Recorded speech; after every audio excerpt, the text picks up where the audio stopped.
असीमा ने सपने में भी नहीं सोचा था कि रणवीर एक ऐसा प्रस्ताव सामने रखेगा।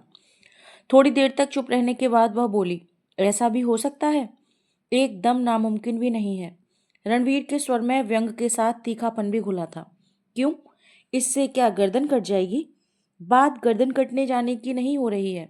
लेकिन असीमा ने आगे जोड़ा, पिछले कई महीनों से भेंट मुलाकात नहीं हुई है। अचानक इतने दिनों के बाद वहां जाकर ऐसा एक प्रस्ताव।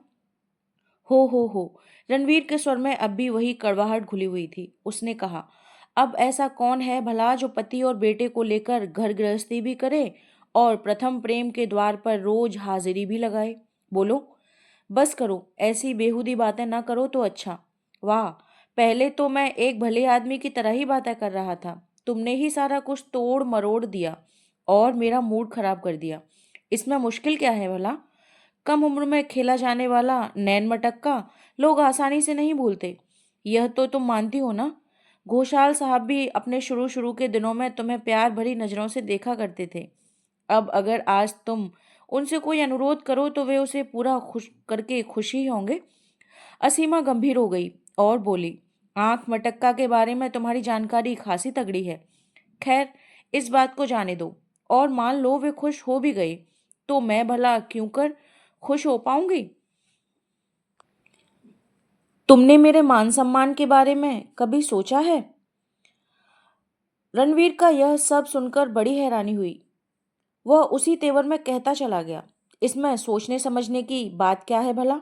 उस आदमी के हाथ में, हाँ, क्या कहते हैं उसे, ईश्वर की कृपा से बड़ी ताकत है। वह चाहे तो मेरे लिए एक अच्छी सी नौकरी का जुगाड़ कर सकता है। बस याद दिलाने भर की बात है।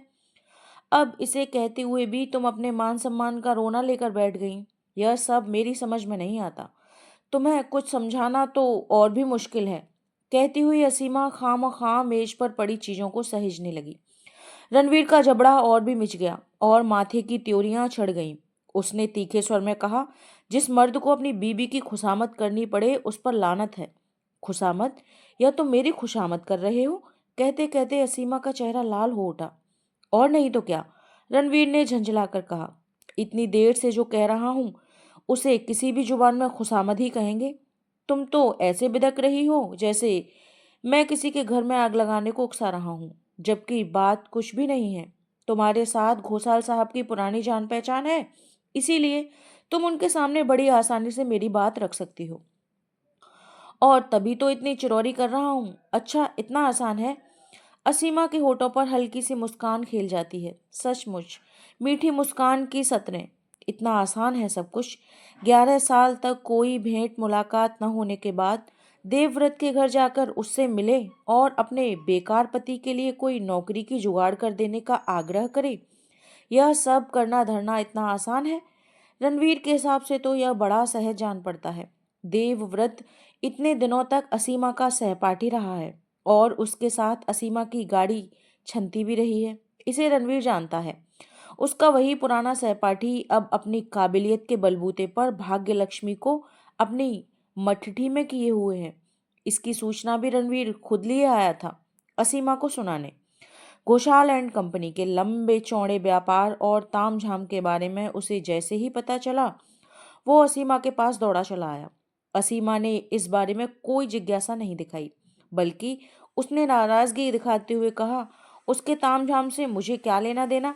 जैसा है उसका है, मेरे ठेंगे से। रणवीर ने अपना हाथ नचाकर, मुंह बिचकाकर और कंधा उचकाकर हंसते हंसते बताया, अब चाहे जो हो, कभी तो उसके साथ बड़ा मधुर संबंध था। अब वो सातवें आसमान पर है, यह जानकर तुम्हें खुशी होगी, इसीलिए बता रहा हूँ। लेकिन वह जो बता रहा है वह तो कोई और बात है, और उससे जुड़ा जो संकट है वह तो और भी भारी है। देवव्रत एक बहुत बड़ी कंपनी का भागीदार है। अगर वह चाहे तो चुटकी बजाते किसी को भी नौकरी दे सकता है। इसीलिए उसके पास जाकर गिड़गिड़ाओ कि मेरे पति को अपने अधीन बहाल कर लो। नौकरी न होने के कारण मैं बाल बच्चों के साथ बड़ी मुसीबत में फंस गई हूँ। छी छी छी। असीमा ने संयत स्वर में कहा, सहज बने रहने और झेलने का मादा सब में एक जैसा नहीं होता। वैसे मैं तुमसे ही पूछ रही हूँ, क्या तुम उसके मात हत काम कर सकोगे? क्यों नहीं? भला इसमें पूछने की ऐसी क्या बात है? हूँ। रणधीर ने अपना मुंह उल्लू की तरह फैला दिया और बोला, भिखमंगे की भी कोई इज्जत होती है? काम नहीं कर पाऊंगा तुम ऐसा क्यों कह रही हो? अब मैं उसके साथ कोई हाथापाई या मुठभेड़ के लिए तो नहीं जा रहा हूँ। वह तो मुझे जानता भी नहीं है। तभी तो तुम्हें यह पट्टी पढ़ा रहा हूँ कि तुम उसके पास कुछ इस तरह जाना जैसे कि चोरी चोरी मिलने आई हो। मैं जैसा कि नियम है परी औपचारिकता के साथ वहां नौकरी के लिए आवेदन दूंगा। तुम उसे मेरा नाम पता बताकर मेरे मामले में थोड़ा ध्यान देने का अनुरोध कराओगी बस। बातों बातों में बन गई बात। उसके बाद कौन किसको डालने जाता है घास, और वो ठहरा खुद कंपनी के मालिकों में एक। उसके सामने छोटे मोटे कारिंदों की क्या बिसात। असीमा ने गंभीर स्वर में पूछा, और अगर वो मुझे पहचान न पाया तो? बड़े लोगों का अपने गरीब दोस्तों को भूल जाना ही ज्यादा सुविधाजनक और स्वाभाविक होता है। मान लो वो मुझे पहचान न पाए या पहचानने से मुकर जाए तो? तुम तो खामोखां बात का बतंगड़ बना रही हो। रणवीर ने मुस्कुराते हुए आगे जोड़ा, तुम अच्छी तरह जानती हो कि वो तुम्हें पहचान लेगा। मैं भी इसे खूब जानता हूँ। जिसने तुम्हें एक बार देख लिया वो जिंदगी भर नहीं भूल सकता। असीमा का चेहरा एक बार फिर लाल हो गया, लेकिन उसमें कोई उतावलापन नहीं था। उसने बड़ी शांति से कहा, मान लो उसने पहचान भी लिया, लेकिन इस बात की क्या गारंटी है कि वो मुझे अनुरोध स्वीकार कर लेगा? ऐसा न हुआ तो मेरी इज्जत तो मिल गई माटी में। अनुरोध रखेगा कि नहीं, इस बात की कोई गारंटी नहीं। रणवीर ने कुटिल हंसी के साथ कहा, इसकी गारंटी है, जरूर है, 100% है, मुझे मालूम है। असीमा का चेहरा तमतमा उठा था। ऐसा लग रहा था कि वो अपनी जुबान को काबू में नहीं रख पा रही है। तभी बोली, अगर तुम्हें मालूम है तो मुझे किस बात के बूते पर वहां भेज रहे हो? अजीब परेशानी है, तुम मजाक तक नहीं समझती। रणवीर एक बार फिर ठठाकर हंस पड़ा और बोला, क्या तुम समझ नहीं पाती? तुम ही हो मेरा साहस, मेरी शक्ति। मजाक की बात छोड़ो। घोषाल साहब पुरानी दोस्ती के नाते कभी न नहीं कर पाएंगे, यह निश्चित है। अगर मैं भी उनकी जगह होता तो कभी ना नहीं कर पाता। तो फिर ठीक है, मर्द ही मर्दों की बात समझ सकते हैं, लेकिन मैं ये सब नहीं कर पाऊंगी। नहीं कर पाऊंगी? इतनी देर के बाद दो टूक जवाब दे रही हो कि मैं नहीं कर पाऊंगी। जवाब ना दूं तो और क्या करूं जो नहीं कर सकती? हाँ, तुम भला क्यों करोगी? रणवीर ने उत्तेजित होते हुए कहा, तुम्हारी इज्जत मिट्टी में मिल नहीं जाएगी? तुम्हारा सम्मान भला ढह नहीं जाएगा? मैं पूछता हूँ, मान सम्मान जैसी कोई चीज रह भी गई है हमारे पास? तुमने अपने चारों तरफ गौर से कभी देखा भी है? गृह गृहस्थी के बारे में सोचा है? दोनों बच्चों की ओर तुम्हारा ध्यान जाता भी है? पुराने तौर तरीके वाले घर संसार में घर का अकेला कमाने धमाने वाला ही अगर पिछले 17 महीनों से चुपचाप बैठा रहे, और जिसे यह संसार चलाना पड़ता है, उसे यह सब जानने समझने के लिए बाहर देखने की जरूरत कभी पड़ती भी है भला? तो भी असीमा ने अपनी सूनी आंखों से एक बार सबका चेहरा निहारा, और उसकी सूनी नजरें पति पर आकर टिक गईं। उसने कहा, क्या मैं यह सब नहीं जानती? इसका कोई लक्षण तो मैं नहीं देखता। तुम तो अपना झूठा मान सम्मान लेकर ही पड़ी हुई हो। अपने बच्चों के बारे में, उनके सुख संतोष के बारे में कभी सोचा भी है? पता है, पिछले कई दिनों से घर में दूध तक नहीं आया। कितने दिनों से? रुको भी।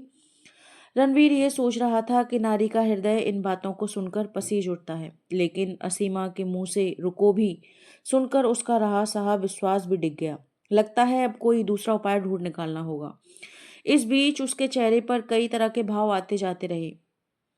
अपने चेहरे को विकृत और कठोर बनाते हुए उसने अपनी बात को आगे बढ़ाया। अच्छा, तो अब तुम्हारी डांट भी खानी पड़ेगी? ठीक ही तो है, बेकार आदमी का कैसा मान सम्मान। अच्छा, तो अब भीख मांगकर ही गुजारा करूंगा। पति फुटपाथ पर खड़ा होकर भीख मांगेगा, और बच्चे भूख से बिलबिलाकर चूहे की तरह मरते चले जाएंगे, पट पट।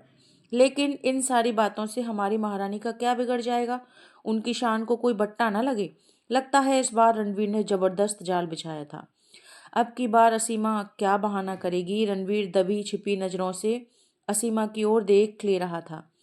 वो ये जानना चाहता था कि उसकी इस चाल की उस पर क्या प्रतिक्रिया हुई, लेकिन वह ठीक से समझ न पाया। असीमा के चेहरे पर गुस्सा, अपमान, दुख या अभिमान का कोई भाव न था। हाँ, चेहरे पर एक तरह की कठोरता अवश्य आ गई थी, जैसा कि पत्थर की मूर्ति में होती है। वहां कोई भंगिमा नहीं थी, लाज की लालिमा नहीं थी, किसी तरह की फीकी या उदास तरलता भी नहीं थी। बस एक बेजान कठोरता भर थी। ठीक है, चली जाऊंगी। और इतना कहकर असीमा कमरे से बाहर निकल गई। रणवीर अब थोड़ा बहुत निश्चिंत रह सकता था। असीमा ने जब एक बार कह दिया तो वो अपने वादे से कभी पीछे नहीं हटेगी। अगर एक बार वहां चली गई तो उसका काम जरूर हो जाएगा। रणवीर को इस बात का पक्का भरोसा है। घोषाल साहब के साथ इतनी पुरानी जान पहचान है। इस बात की आड़ में पति की नौकरी के लिए आवेदन करने का प्रस्ताव सुनते ही असीमा की आंखों में जो आग सुलग उठी थी, रणवीर ने उसे भी ताड़ लिया था। उस आग का रूप और रंग कैसा हो सकता है, उसे पहचानने में रणवीर से कोई गलती नहीं हो सकती। वह इतना बुद्धू भी नहीं है। अपनी बदकिस्मती के चलते ही आज रणवीर की यह हालत है, वरना पढ़ाई लिखाई में वो घोसाल से रत्ती भर कम नहीं। घोसाल भी तो एक ग्रेजुएट ही है। बस अपनी अपनी तकदीर है। पद और पैसे की तरफ जलन से देखते रहने और किस्मत को कोसते रहने के सिवा इन काहिलों को कुछ भी नहीं आता। ना तो ये कोई मेहनत मजूरी करेंगे, ना तो इनमें कोई सोच समझ होती है, और ना ही कोई जोड़ जुगाड़। बस ले देकर किस्मत का रोना रोते रहते हैं। लेकिन जो भी हो, असीमा को समय रहते समझा बुझाकर रास्ते पर लाना होगा। इतने दिनों के बाद असीमा एक छोटा सा अनुरोध लेकर घोसाल साहब के पास जाएगी तो वे अवश्य कृतार्थ करेंगे। मर्दों का स्वभाव कैसा होता है, कम से कम रणवीर तो इतना जानता ही है। घर गृहस्थी में रोज रोज पैदा होने वाली मुश्किलें, रसोई घर और भंडार में कुंडली मार कर बैठा अभाव, जहाँ अट्टहास कर रहा होता है वहीं चारों ओर से नहीं है, कुछ नहीं है कि लगातार सुनाई देने वाली टेर सुनाई पड़ती है।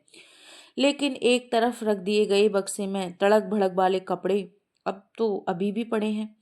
जेवर वगैरह तो फिर भी और बड़ी आसानी से हाथ से निकल जाते हैं, लेकिन कपड़े लत्ते उनके मुकाबले कहीं ज्यादा दिनों तक साथ देते हैं। तभी कहीं बाहर जाते हुए मर्यादा की अब भी थोड़ी बहुत रक्षा हो जाती है। इसीलिए असीमा सज धज कर बाहर निकल गई, और जब लौटी तो हाथ का वैनिटी बैग बिछावन के ऊपर फेंक कर वहीं पलंग के एक कोने पर बैठ गई। उसे इस बात का ख्याल भी न रहा कि अपने कीमती रेशमी साड़ी को उतार कर ठीक से रख दे। रणवीर खिड़की के पास ही रखी बेंत की एक कुर्सी पर चुपचाप बैठा था। असीमा को बाहर भेजने के बाद ही वह बेचैनी, कुंठा, शर्म और उतावली और मन में न जाने क्या क्या लिए बैठा था। बाहर जाने की तैयारी के समय असीमा ने जिस तरह की कठोर चुप्पी ओढ़ ली थी, उससे रणवीर अपने से इतना भी साहस न जुटा पाया था कि वह आगे बढ़कर उसका हौसला बनाए रखे। असीमा के चले जाने के बाद वो अपने आप को समझा रहा था और अपनी सुरक्षा के लिए सारे तर्क जुटा रहा था। रणवीर कभी ऐसा तो न था। क्या उसे अपने आत्मसम्मान की सुध नहीं थी? लेकिन वो करे भी तो क्या, अभाव के चलते स्वभाव नष्ट हो जाता है।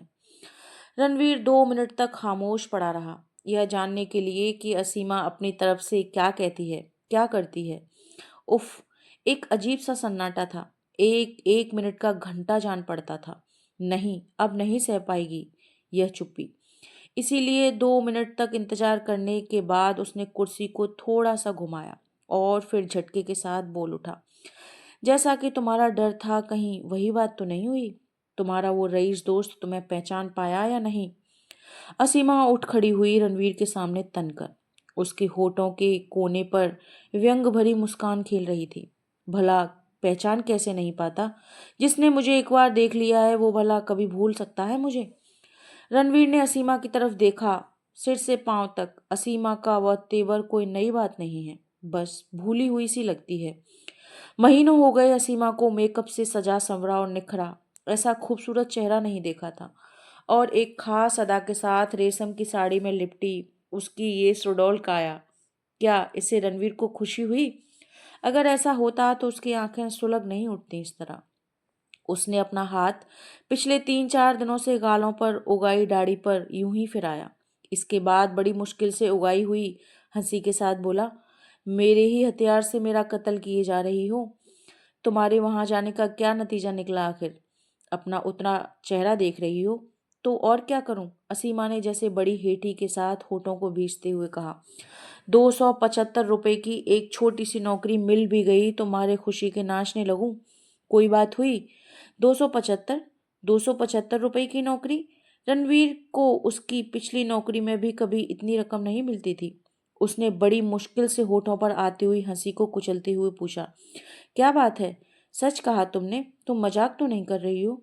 मुझे क्या पड़ी है जो मैं तुमसे मजाक करती रहूं? रणवीर के चेहरे पर एक तरह की निराशा और कातर आंखों में विचित्र लालसा से जाग उठी। नौकरी मिल गई, इससे बड़ी खुशी की बात और क्या है। वैसे रुपए का आंकड़ा अवश्य ही उतावली पैदा करने वाला था, और जैसा बताया गया था ठीक वैसा ही हुआ। सचमुच असीमा की अब भी कोई न कोई कीमत तो है। सिर्फ आंखों में ही नहीं, उसके शरीर में एक नामालूम सी आँच है। रणवीर को जैसे इस बात की उम्मीद हो चली थी कि उसका काम नहीं होने वाला, और अगर बात बनी न होती तो उसे कहीं ज़्यादा खुशी होती।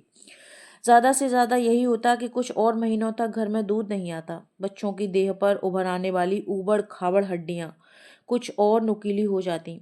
यही तो होता ना। हाँ हाँ, बहुत कुछ हो जाता अप्रिय और अनिष्टकर, लेकिन रणवीर अपनी ही आंखों में इतना गिर तो न जाता। असीमा को जबरदस्ती बाहर भेज देने के पीछे जो ताकत काम कर रही थी, वह किसी नौकरी पाने की आशा से नहीं, बल्कि नौकरी पाने और न कर पाने की इच्छा से। लेकिन बात जो भी हो, बताना तो चाहिए। घात लगाकर जानना पड़ेगा कि इसके लिए उसे क्या कुछ करना पड़ा, कौन सी जुगत बढ़ानी पड़ी। इस बीच अपने को तसल्ली देने का कोई बहाना तो मिल जाएगा। तो फिर जाते ही भेंट हो गई थी उससे। मिलता नहीं तो इतनी जल्दी लौट कैसे आती। मैंने तो सोचा था कि वो ठहरा तुम्हारा पुराना दोस्त तुम्हें जल्दी छोड़ेगा नहीं, रोके रखेगा।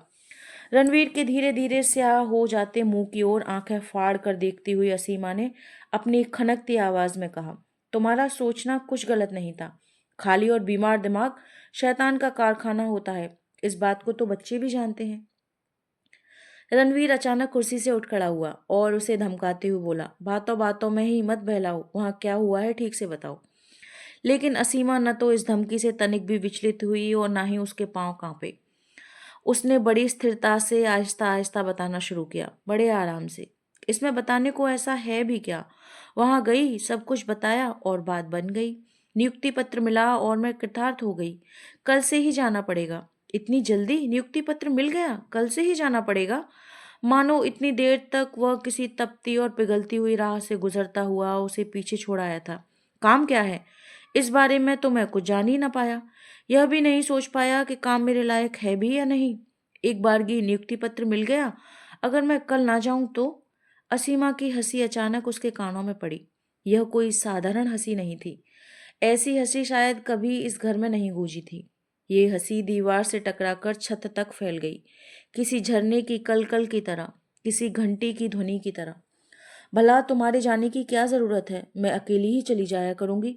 दफ्तर तो पास ही धर्मतल्ला में ही है, और वहां जाने में कोई रास्ता नहीं भूल जाऊंगी। अच्छा, तो ये नौकरी तुम्हें मिली है, मुझे नहीं। रणवीर जैसा चीखना चाहता था पर थम गया। और क्या, मुझे यह अच्छी तरह मालूम था कि तुम इसके लिए मरते दम तक राजी नहीं होगे, है ना। और तभी मैंने तुम्हारा नाम लिए बगैर अपने बारे में ही बातें की थी। मैंने कहा, दूसरे के पैसे पर रोटियां तोड़ते तोड़ते उकता सी गई हूँ। छोटी मोटी कोई नौकरी मिल जाए तो करना चाहूंगी। उसने कहा, क्यों नहीं, अभी ले लो और मुझ पर कृपा करो। सुनने वालों के मुंह पर और भी स्याही फिर गई थी। जान पड़ा कि वह जलकर काली हो गई है। असीमा ने ऐसा करने में अपनी तरफ से कुछ उठा न रखा।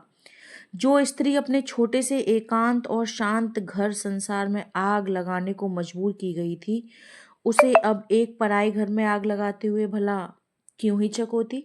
ऐसी भावुकता से उसने अपने आप को मुक्त कर लिया था। कहानी खत्म होती है। कैसी लगी कमेंट करके ज़रूर बताएं। धन्यवाद।